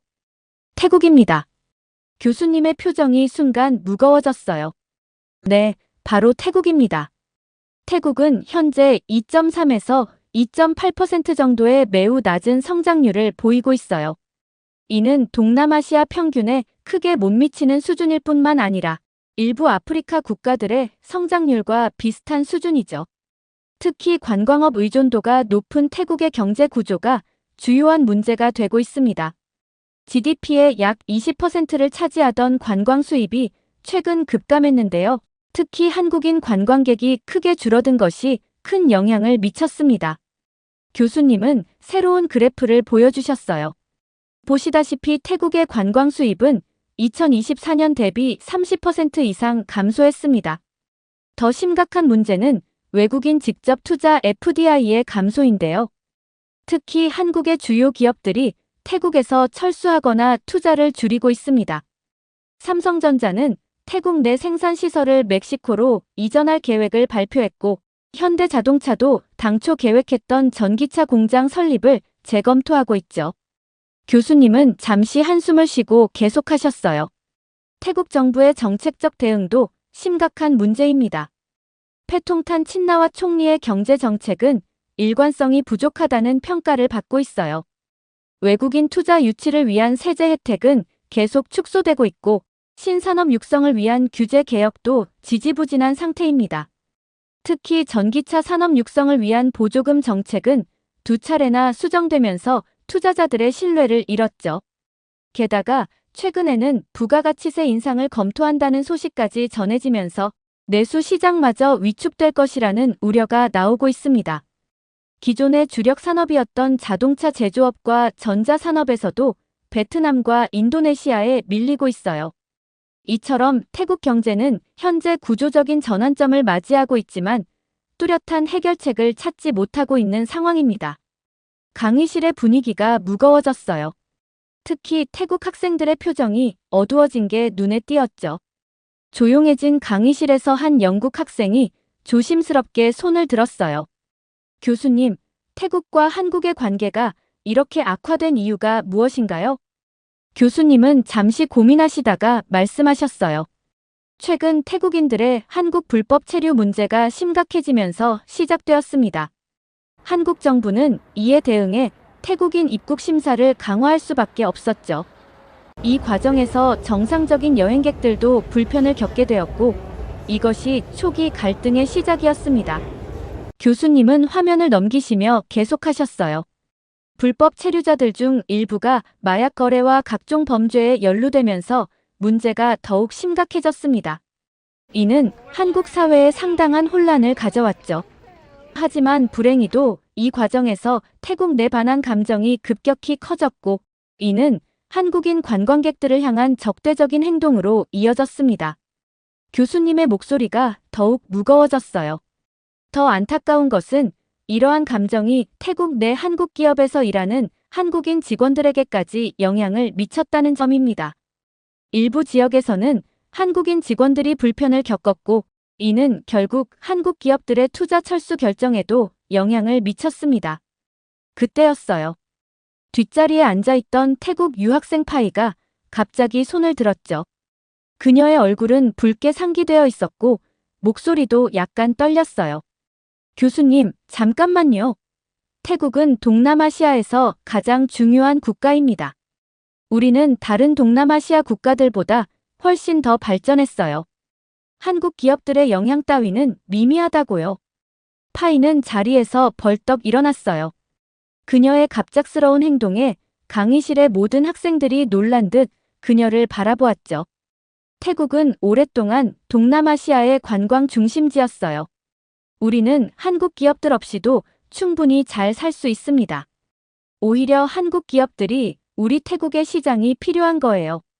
우리는 세계적인 관광지이고 훌륭한 음식 문화가 있으며 천연자원도 풍부하답니다. 파이의 목소리는 점점 더 격앙되어 갔어요. 심지어 그녀의 손은 떨리고 있었죠. 게다가 우리는 식민 지배를 받은 적이 없는 유일한 동남아시아 국가예요. 이것만 봐도 우리가 얼마나 자주적이고 강한 나라인지 알 수 있죠. 베트남이나 인도네시아 같은 나라들과는 차원이 다르다고요. 강의실은 순간 정적에 빠졌어요. 모든 학생들이 파이의 갑작스러운 발언에 당황한 듯했고, 특히 다른 동남아시아 출신 학생들의 표정이 좋지 않았죠. 교수님은 침착하게 파이를 바라보셨어요. 하지만 그의 표정에서 실망감을 감추지는 못하는 듯 했답니다. 알겠습니다. 파이 양, 하지만 이 화면을 보시죠. 교수님은 프로젝터의 화면을 바꾸셨어요. 동남아시아 각국의 GDP 성장률이 나타나 있는 차트였죠. 파이 양, GDP 성장률을 보면 태국은 현재 동남아시아에서 가장 낮은 수준입니다. 2.3에서 2.8% 정도의 성장률은 아프리카의 일부 국가들과 비슷한 수준이에요. 특히 관광업이 전체 GDP의 20%를 차지하는 태국에서 한국인 관광객의 감소는 상당한 영향을 미치고 있죠. 교수님은 다음 슬라이드로 넘어가셨어요. 더 우려되는 것은 미래 전망입니다. 베트남은 삼성전자의 스마트폰 생산 기지로서 세계 시장의 절반 이상을 담당하고 있고, 인도네시아는 현대자동차와 LG에너지솔루션의 투자로 전기차 산업의 새로운 허브로 성장하고 있습니다. 말레이시아는 반도체 산업에서 중요한 위치를 차지하고 있죠. 반면 태국은 주요 산업들이 다른 나라로 이전하고 있습니다. 삼성전자는 생산시설을 멕시코로 옮기려 하고 있고, 다른 한국 기업들도 투자를 줄이거나 철수를 고려하고 있죠. 이는 단순히 현재의 문제가 아니라 태국의 미래 성장 동력이 약화되고 있다는 것을 의미합니다. 또한 파이 양이 언급한 관광 산업도 큰 타격을 받고 있습니다. 한국인 관광객의 감소로 인한 직접적인 손실도 있지만 더 큰 문제는 태국의 관광 안전성에 대한 국제적 신뢰도가 하락하고 있다는 점입니다. 이는 다른 국가의 관광객들에게도 부정적인 영향을 미칠 수 있죠.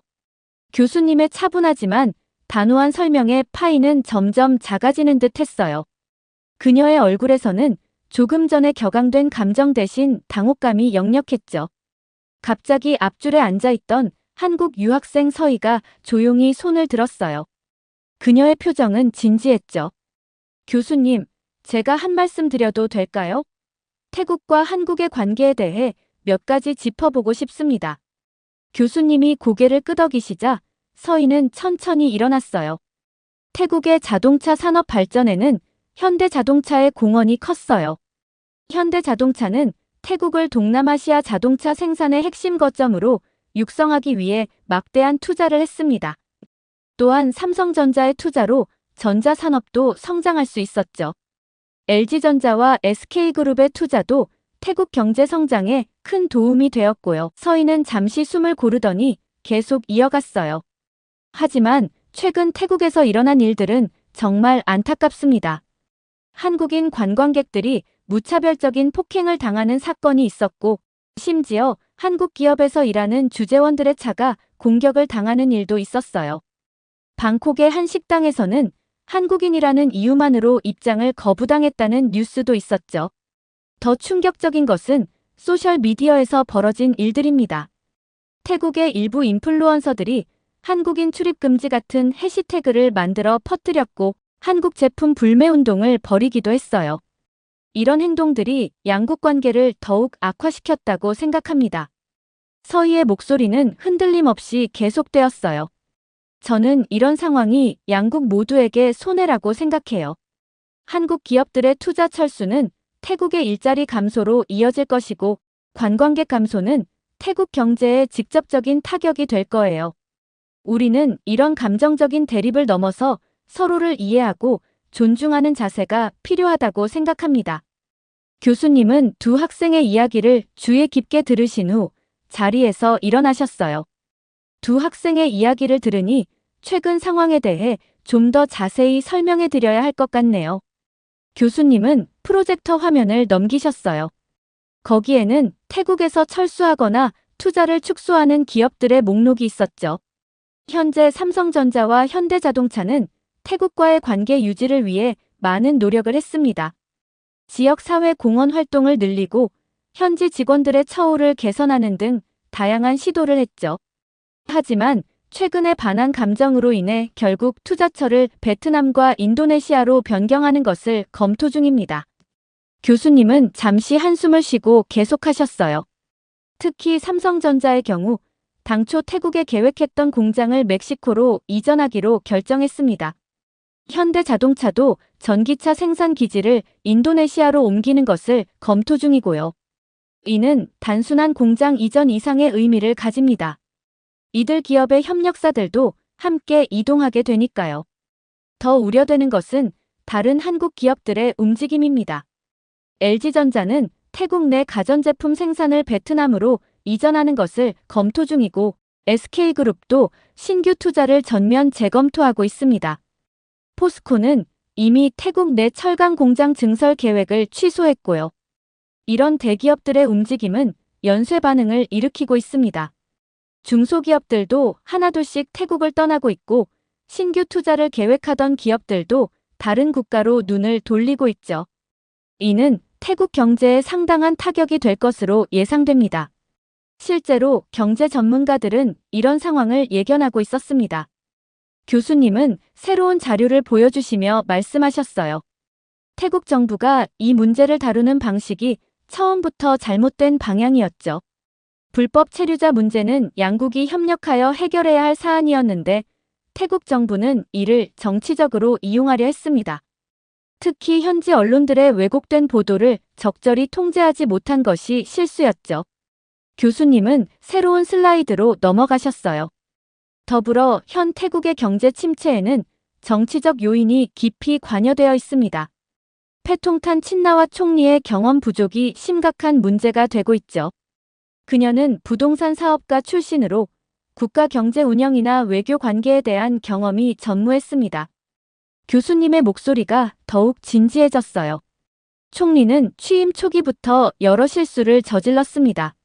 한국과의 외교 관계 악화를 방치했고 주요 기업들의 투자 유치에도 실패했죠. 특히 관광산업 회복을 위한 대책은 너무 늦게 마련되었습니다. 한국인 관광객 감소 문제를 해결하기는커녕 오히려 상황을 악화시키는 발언들을 해 논란이 되기도 했죠. 더 큰 문제는 경제 정책의 일관성 부족입니다. 외국인 투자 유치를 위한 세제 혜택은 계속 축소되었고 신산업 육성을 위한 규제 개혁도 제대로 이루어지지 않았습니다. 특히 전기차 산업 육성 정책은 수차례 번복되면서 투자자들의 신뢰를 잃었죠. 교수님은 잠시 물을 마시고 계속하셨어요. 전문가들은 이미 작년부터 이런 상황을 경고했습니다. 태국의 정치적 불안정성과 경제 정책의 혼란이 외국인 투자 이탈로 이어질 것이라고 예측했죠. 실제로 그 예측은 적중했고 현재 태국은 심각한 경제적 위기에 직면해 있습니다. 특히 한국과의 관계 개선을 위한 노력이 턱없이 부족했습니다. 다른 아세안 국가들은 한국 기업 유치를 위해 적극적인 외교를 펼쳤지만 태국은 오히려 반한 감정을 방치하거나 심지어 조장하는 듯한 모습을 보였죠. 이는 결과적으로 태국 경제의 치명적인 약점이 되었습니다. 이러한 정치적 리더십의 부재는 태국 경제의 구조적 문제를 더욱 심화시켰습니다. 관광업에 과도하게 의존하는 경제 구조를 개선하지 못했고 새로운 성장 동력을 발굴하는 데도 실패했죠. 결국 이는 태국의 국제 경쟁력 약화로 이어지고 있습니다. 태국 정부는 최근 이러한 위기를 타개하기 위해 중국으로 눈을 돌렸습니다. 교수님은 마지막 슬라이드를 보여주셨어요. 하지만 이 또한 우려되는 상황입니다. 중국은 표면적으로는 매력적인 대안으로 보일 수 있습니다. 하지만 실제로는 더 큰 위험이 도사리고 있죠. 교수님은 새로운 그래프를 가리키며 설명을 이어가셨어요. 중국의 투자는 대부분 단기적 이익에 집중되어 있습니다. 이는 한국 기업들의 투자 방식과는 매우 다른 양상을 보이죠. 예를 들어 중국은 태국의 이시 동부경제회랑 프로젝트에 투자를 약속했지만 이는 단순한 인프라 건설에만 초점이 맞춰져 있습니다. 기술 이전이나 현지 산업 생태계 구축, 일자리 창출과 같은 장기적 발전 계획은 전혀 포함되어 있지 않죠. 게다가 중국의 경제 성장률이 3% 초반대로 크게 둔화되고 있어 태국이 기대하는 수준의 투자는 현실적으로 어려울 것으로 보입니다. 더 심각한 문제는 중국의 부채 함정입니다. 스리랑카의 경우 중국의 투자로 한반토타 항구를 건설했지만 결국 채무를 갚지 못해 99년 동안 중국의 항구 운영권을 넘겨야 했죠. 파키스탄도 중국 파키스탄 경제회랑 CPC 사업 이후 심각한 부채 위기에 직면했습니다. 현재 태국이 검토 중인 중국의 고속철도 사업도 비슷한 위험을 안고 있습니다. 초기 건설 비용은 중국이 부담하지만 이후 발생하는 막대한 운영 적자와 부채는 고스란히 태국의 몫이 될 수 있죠.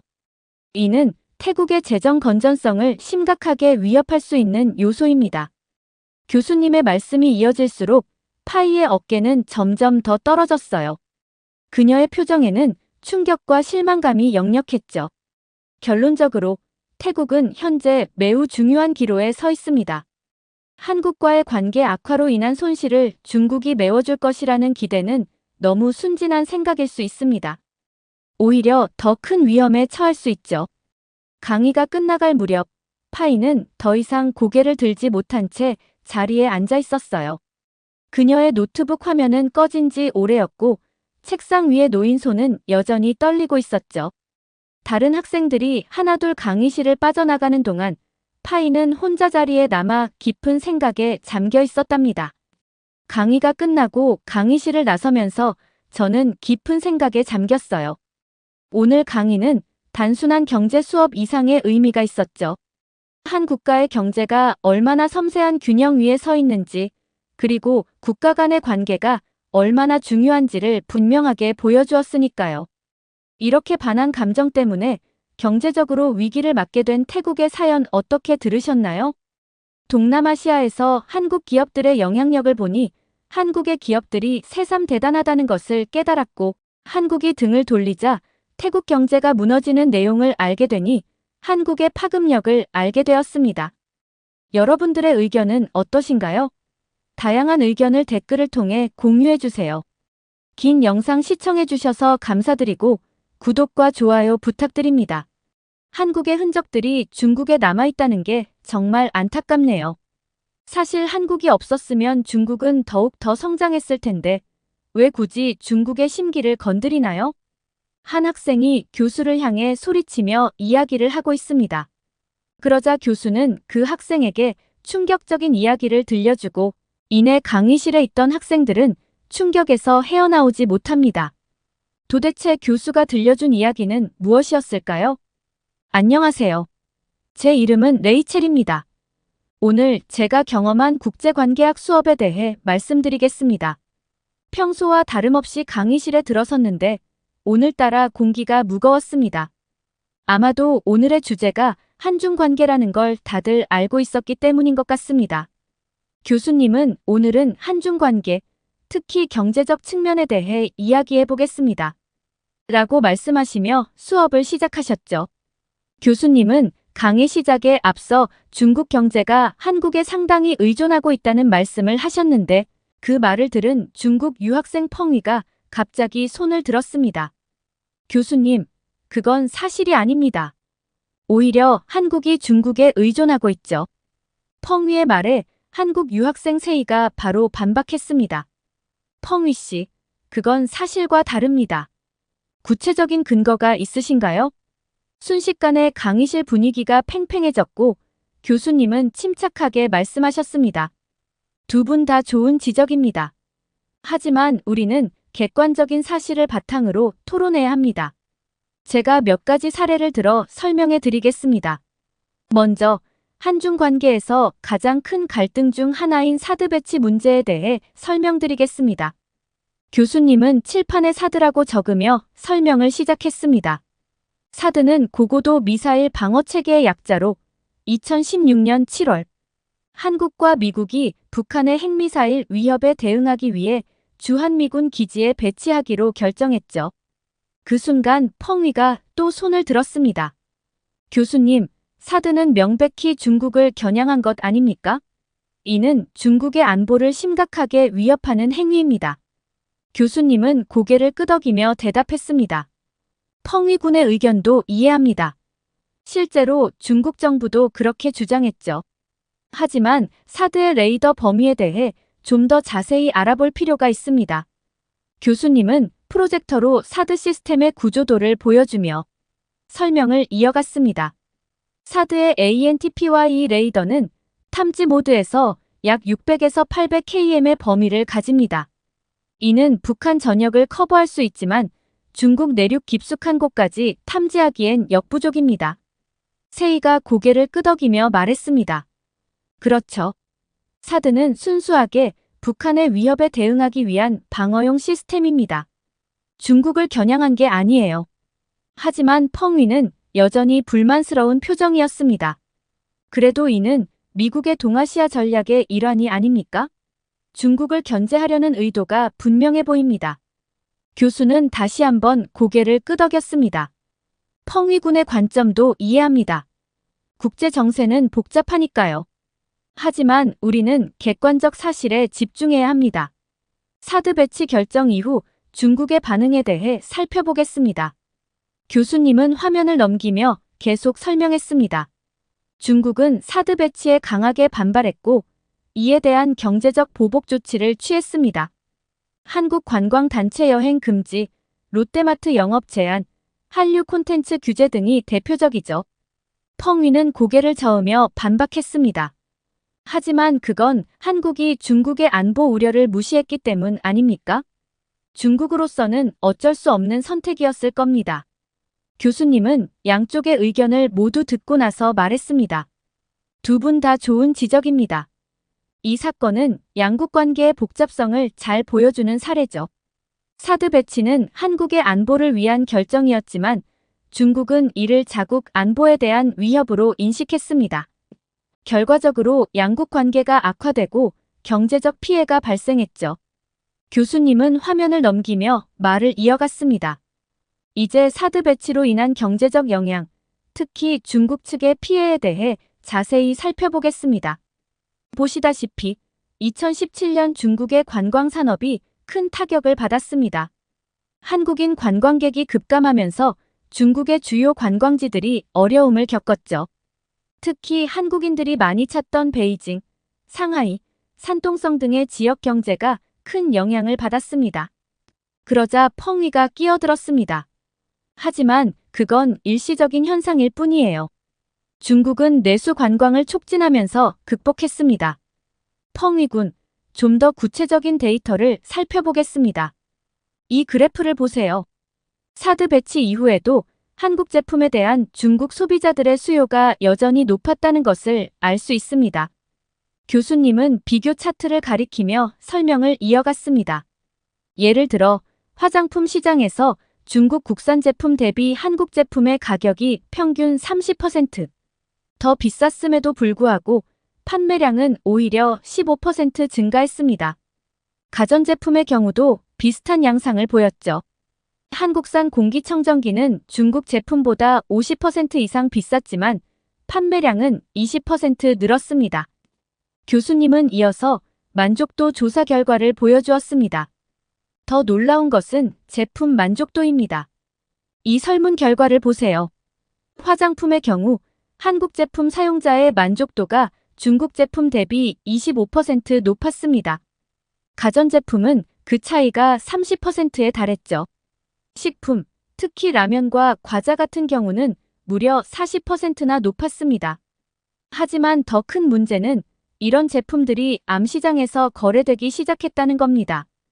일부 인기 한국 화장품은 정상가의 3배에서 5배까지 뛴 가격으로 암거래되었습니다. 가전제품의 경우 2배에서 3배, 일부 인기 식품은 심지어 10배까지 뛴 가격에 거래된 사례도 있었죠. 이는 중국 내 소비자들의 큰 불만을 샀습니다. 펑위는 놀란 표정을 감추지 못했고 교수님은 덧붙였습니다. 이런 현상은 단순히 경제적 문제를 넘어 사회적 문제로 확대되었습니다. 가짜 제품이 유통되는 사례도 늘어났고 이로 인한 소비자 피해도 속출했고 이는 중국 사회에서 큰 문제가 되었습니다. 결과적으로 중국 정부의 규제가 오히려 자국민의 후생을 해치는 결과를 낳은 셈입니다. 게다가 한국 기업들과 거래하던 중국 기업들의 비즈니스도 큰 타격을 받았죠. 특히 한국 제품을 수입해 판매하던 중소기업들이 심각한 경영난을 겪었습니다. 경제적 영향 외에도 문화 교류 측면에서도 큰 문제가 있었습니다. 특히 한류 팬들의 반응이 상당했죠. 화면에 SNS 게시물들을 보여주며 교수님은 설명을 이어갔습니다. 중국 내 한류 팬들의 불만이 폭발적으로 늘어났습니다. 좋아하는 한국 아이돌의 콘서트가 갑자기 취소되고 드라마 방영이 중단되는 일이 빈번했거든요. 세이가 고개를 끄덕이며 말했습니다. 맞아요. 당시 중국 팬들이 한국 연예인 SNS에 올린 댓글들을 봤는데 정말 안타까워 하더라고요. 그러자 펑위가 반박했습니다. 그렇지만 교수님, 그건 소수의 의견일 뿐입니다. 대부분의 중국인들은 한류에 큰 관심이 없어요. 교수님은 고개를 저으며 새로운 자료를 보여주었습니다. 펑위군, 통계 자료를 한번 볼까요? 이건 중국 내 주요 SNS 플랫폼에서 수집한 데이터입니다. 2017년 한 해 동안 한류 관련 해시태그 사용량이 전년 대비 300% 이상 증가했어요. 대부분이 한류 콘텐츠를 그리워하는 내용이었죠. 또한 이 설문조사를 보세요.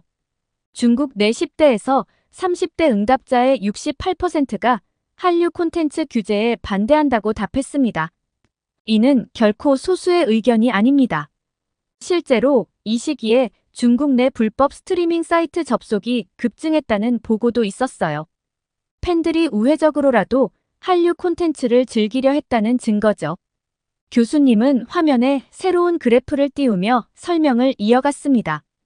이 데이터를 보시면 더 구체적으로 알 수 있습니다. 2017년 3월부터 12월까지 중국 내 주요 불법 스트리밍 사이트의 일일 접속자 수가 평균 500만 명에서 2억만 명으로 급증했습니다. 그뿐만이 아닙니다. VPN 서비스 사용량도 크게 증가했어요. 한 조사에 따르면 한국 IP를 사용하는 중국 내 VPN 이용자가 전년 대비 300% 이상 증가했다고 합니다.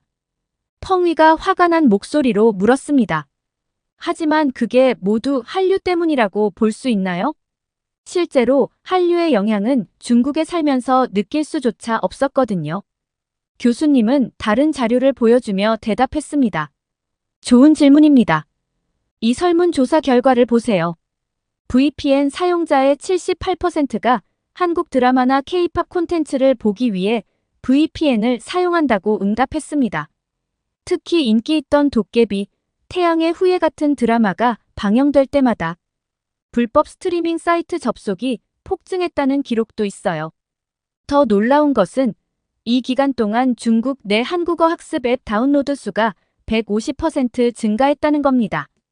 자막 없이 한국 콘텐츠를 즐기려는 팬들이 늘어난 거죠.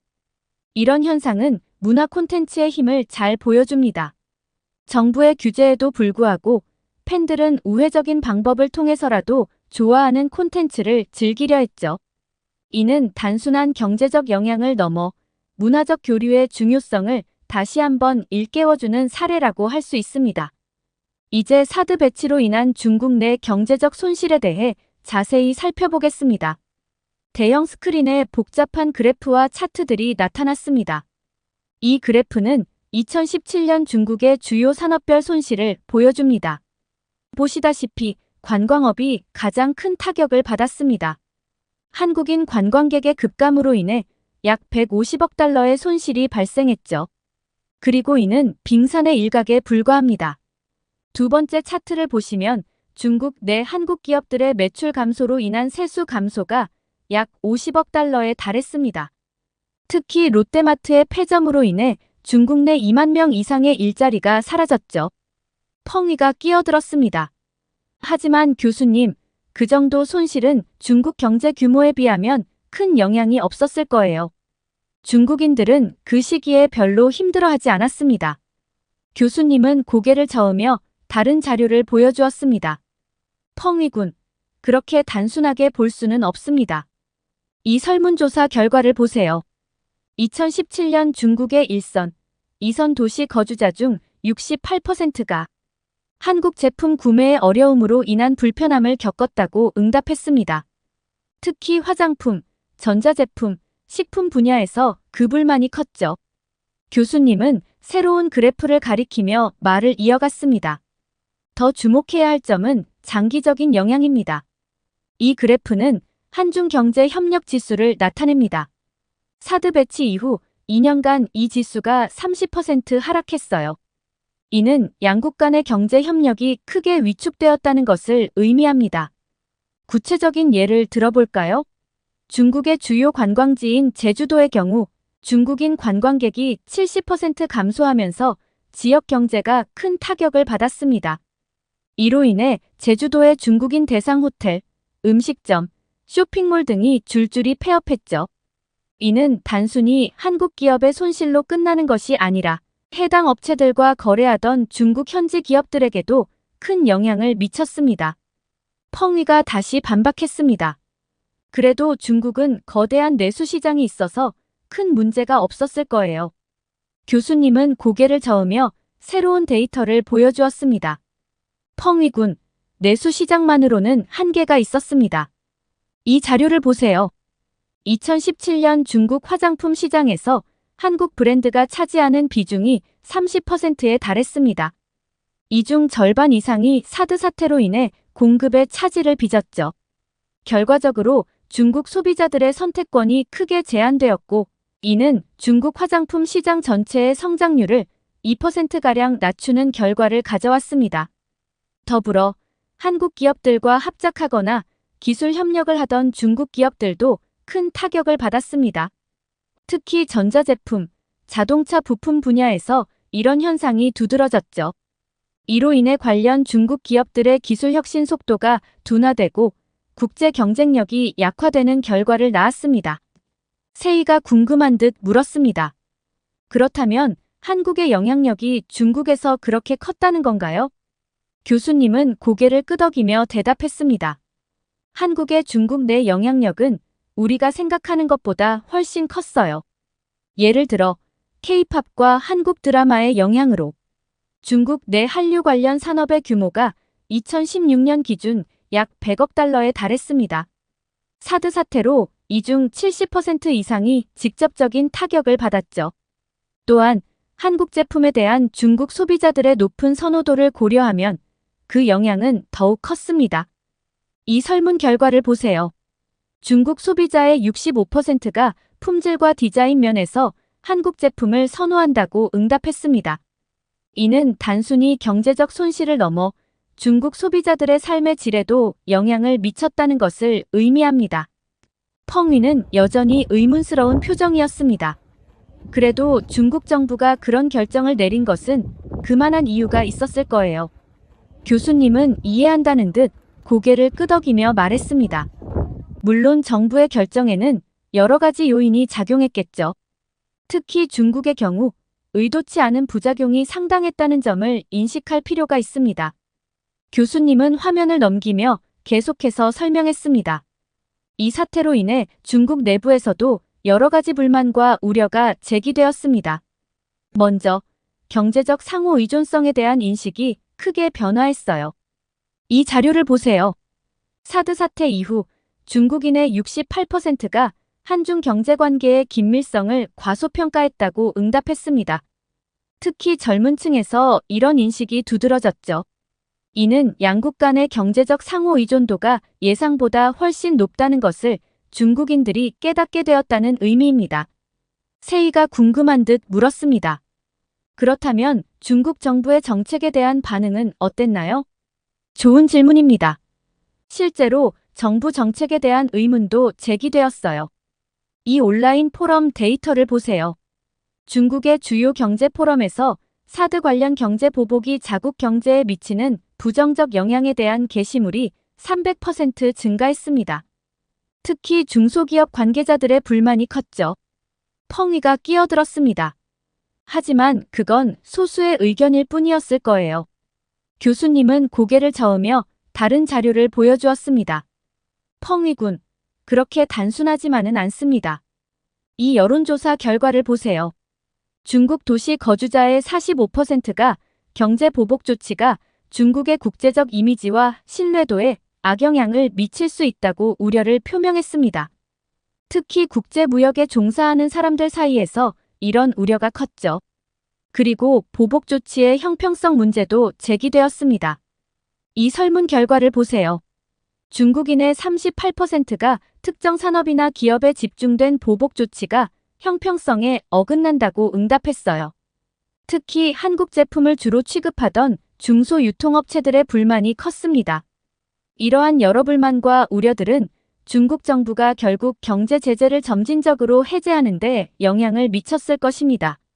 이는 정부 정책이 국민들의 실제 생활과 인식에 어떤 영향을 미치는지, 그리고 그것이 다시 정책 결정에 어떻게 반영되는지를 보여주는 좋은 사례라고 할 수 있겠죠. 자, 이제 사드 사태의 전개 과정을 연도별로 살펴보면서 중국과 한국의 경제적 상호 의존성에 대해 이야기해 보겠습니다. 스크린에 타임라인이 나타났고 교수님은 설명을 시작했습니다.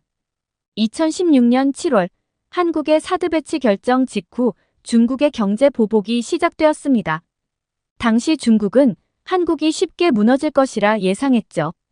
펑이가 끼어들었습니다. 그래요. 우리는 한국 없이도 충분히 잘 살 수 있다고요.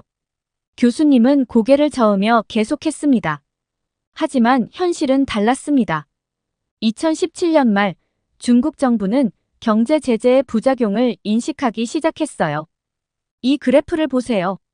중국의 화장품 시장이 2% 위축되었고 관광 수입이 13% 감소했습니다. 2017년 10월 양국은 관계 개선에 합의했습니다. 중국은 단체 관광 일부를 재개하고 한류 콘텐츠 규제를 완화했죠. 이는 중국이 한국과의 경제관계의 중요성을 인식했다는 증거입니다. 펑이가 다시 반박했습니다. 그래도 우리는 대체할 수 있는 다른 나라들이 많아요. 한국이 꼭 필요한 건 아니죠. 펑이군, 그렇게 단순하지 않습니다. 2018년 데이터를 보세요. 중국의 반도체 수입 중 한국산 비중이 60%에 달했습니다. 이는 쉽게 대체할 수 없는 수준이에요. 2018년부터 2019년까지 중국은 경제 제재를 점진적으로 해제했습니다. 하지만 이 기간 동안 중국 경제 성장률이 0.5% 하락했다는 점에 주목해야 합니다. 전문가들은 이를 한국과의 경제 마찰의 영향으로 분석하고 있어요. 세이가 궁금한 듯 물었습니다. 그렇다면 자동차 산업은 어땠나요? 좋은 질문입니다. 2019년부터 2020년까지 현대, 기아차의 중국 내 판매가 서서히 회복되기 시작했어요. 이는 중국 소비자들이 한국 자동차의 품질을 여전히 신뢰하고 있다는 증거입니다. 펑이가 불만스러운 표정으로 말했습니다. 그래도 우리 자동차 산업이 빠르게 성장하고 있어요. 곧 한국을 따라잡을 거예요. 중국 자동차 산업의 성장은 사실입니다. 하지만 이 성장의 이면에는 한국 기업들과의 기술 협력이 큰 역할을 했다는 점을 기억해야 합니다. 2020년 기준으로 중국 전기차 배터리의 핵심 기술 중 35%가 한국 기업들과의 협력을 통해 개발되었어요. 2020년부터는 코로나의 영향으로 양국 관계의 정상화가 지연되었습니다. 하지만 이 시기에 오히려 한국 제품에 대한 중국 소비자들의 수요가 증가했다는 점이 흥미롭습니다. 온라인 쇼핑몰 데이터를 보면 한국 마스크와 위생용품의 판매가 200% 이상 증가했어요. 펑이가 다시 반박했습니다. 그건 일시적인 현상일 뿐이에요. 우리는 곧 자체 생산으로 대체할 수 있을 거예요. 물론 중국의 생산 능력은 대단합니다. 하지만 소비자들의 신뢰와 브랜드 가치는 하루아침에 만들어지는 것이 아닙니다. 2022년 설문조사를 보세요. 중국 소비자의 68%가 품질 면에서 한국 제품을 더 신뢰한다고 응답했습니다. 2022년은 양국 관계에 있어 중요한 해였습니다. 8월에는 양국 외교장관 회담이 열렸고 11월에는 정상회담이 있었죠. 이 과정에서 중국은 사실상 대부분의 경제 보복 조치를 해제했습니다. 이는 중국이 한국과의 경제 협력의 중요성을 분명히 인식했다는 증거입니다. 펑위가 마지막으로 말했습니다. 그래도 우리는 세계 2위의 경제 대국이에요. 한국 없이도 잘 살 수 있어요. 교수님은 깊은 숨을 내쉬며 마지막 슬라이드를 보여주었습니다. 펑위군, 경제는 단순한 규모의 문제가 아닙니다. 상호 의존성과 전문성, 그리고 혁신의 생태계가 중요합니다. 이 그래프를 보세요. 2022년 기준 중국의 첨단 산업 분야에서 한국 기업들과의 협력 프로젝트가 전년 대비 25% 증가했습니다. 이는 중국이 경제 발전을 위해 한국의 기술력과 노하우를 필요로 한다는 것을 의미합니다. 결론적으로 사드 사태와 그 이후의 과정은 중국과 한국의 경제가 얼마나 깊이 연결되어 있는지를 보여줍니다. 단순히 어느 한 국가가 다른 국가 없이 잘 살 수 있다고 말하기는 어렵습니다. 양국은 서로의 강점을 활용하며 함께 발전해 나가는 것이 가장 이상적인 방향일 것입니다. 자, 이제 여러분의 의견을 들어보고 싶습니다. 특히 펑위군, 지금까지의 설명을 듣고 어떤 생각이 드나요? 혹시 반박할 만한 근거가 있다면 말해보세요. 펑위는 잠시 침묵했습니다. 그의 얼굴이 점점 붉어지는 것이 보였습니다. 마침내 그가 입을 열었지만 목소리에는 분함이 묻어났습니다. 저는 여전히 중국이 한국 없이도 잘 살 수 있다고 생각합니다. 하지만 펑위는 말을 끝내 잇지 못하였습니다. 펑위군, 당신의 애국심은 이해합니다. 하지만 국제관계를 이해하기 위해서는 객관적인 사실과 데이터를 바탕으로 판단해야 합니다. 감정에 치우치지 말고 더 넓은 시각으로 세상을 바라보는 것이 중요합니다. 펑위는 고개를 숙인 채 자리에 앉았습니다. 그의 표정에서 복잡한 감정이 읽혔습니다. 저는 이 모든 과정을 지켜보며 많은 것을 배웠습니다. 국제관계가 얼마나 복잡하고 미묘한지, 그리고 객관적 사실과 데이터의 중요성을 깨달았습니다. 동시에 자국에 대한 애정과 객관적 현실 인식 사이의 균형을 잡는 것이 얼마나 어려운 일인지도 느낄 수 있었습니다. 무엇보다 인상 깊었던 것은 경제적 상호 의존성이 단순히 숫자의 문제가 아니라 사람들의 일상생활과 직결된다는 점이었습니다. 한 국가의 결정이 어떻게 다른 국가의 시민들에게 영향을 미치는지, 그리고 그것이 다시 어떻게 자국에 영향을 주는지 생생하게 볼 수 있었습니다. 이 수업은 제게 국제관계를 바라보는 새로운 시각을 제시해 주었습니다. 앞으로 뉴스를 볼 때나 국제 문제를 접할 때 더 깊이 있고 다각적인 시각으로 바라볼 수 있을 것 같습니다. 이것이 바로 교육의 힘이 아닐까 생각합니다. 이렇게 중국에 한국의 영향력이 없어졌을 때 일어났던 사건들에 대해 어떻게 들으셨나요? 14억 인구가 한국에 의존하고 있다는 사실이 매우 뿌듯하다고 느꼈고, 이 사실을 인정하지 않으려는 펑위를 보고 분노가 끌어올랐는데요. 여러분들의 생각은 어떠신가요? 다양한 의견을 댓글을 통해 공유해주세요. 긴 영상 시청해주셔서 감사드리고, 영상 재미있게 시청하셨다면 구독과 좋아요 부탁드립니다.